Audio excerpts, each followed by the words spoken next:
We watched Good Luck, Have Fun, Don't Die.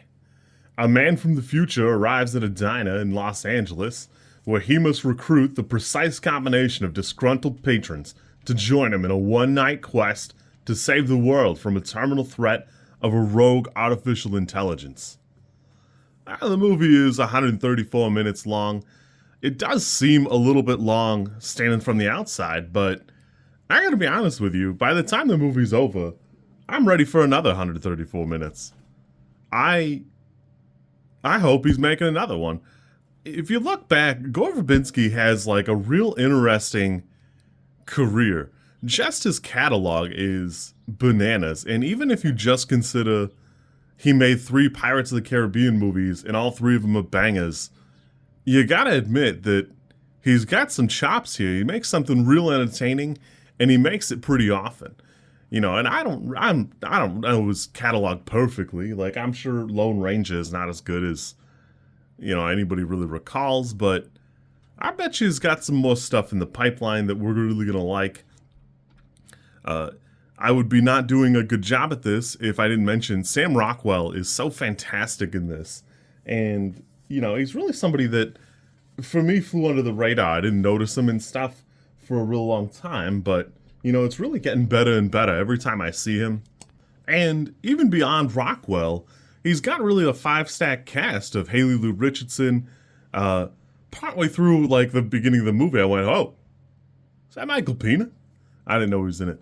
And then Zazie Beetz is here, Asim Chaudhry, Juno Temple. Really, the whole cast is pretty well stacked up, and everybody does a great job. There's even a handful more characters that are all pretty rich and feel like they're very full. I had a pretty good time with this. I'm surprised how good it was and how enthralled I was. I went in somewhat blind. I knew kind of what was going on, but not what to expect. I didn't look up who the director was going in.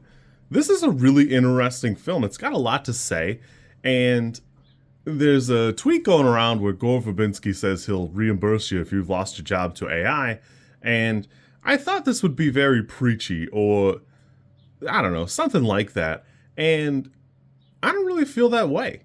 It really is grasping onto some things that, you know, that are real, but it doesn't feel like it's trying to be something it's not. At the end of the day, it is a movie. It's a fantastic adventure movie. And I really did think it would be something kind of, I don't know, yappy, almost. Yappy, I guess I would say. But it's got some genuine beats.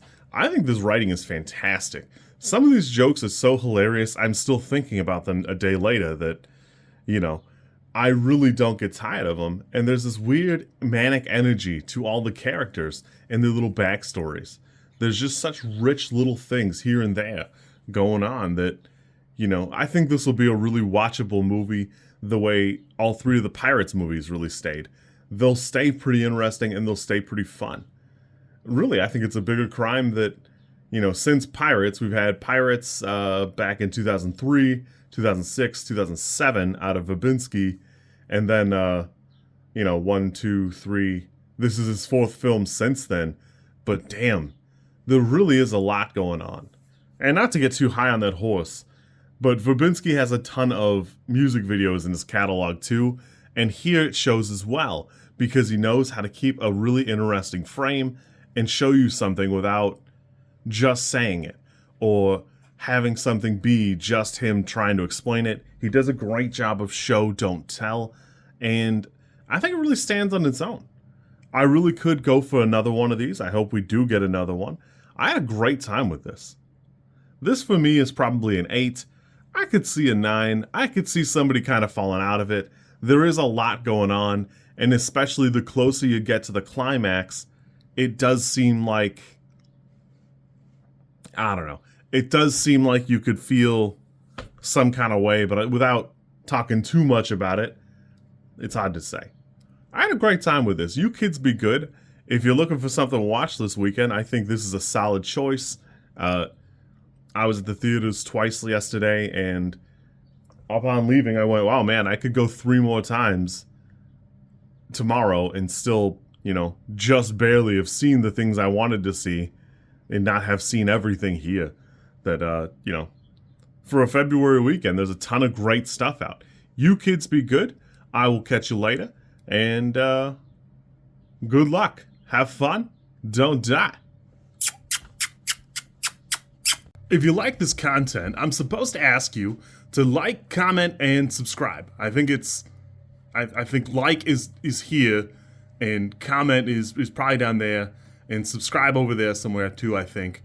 I don't know how many times this like snippet is gonna make it into a video. Everybody says you should do it this way, and I always thought it was just like an annoying thing other YouTubers did. And as you know, I am bad at editing, so if you like it, great, I'm happy for you. If you don't like it, I'm sorry.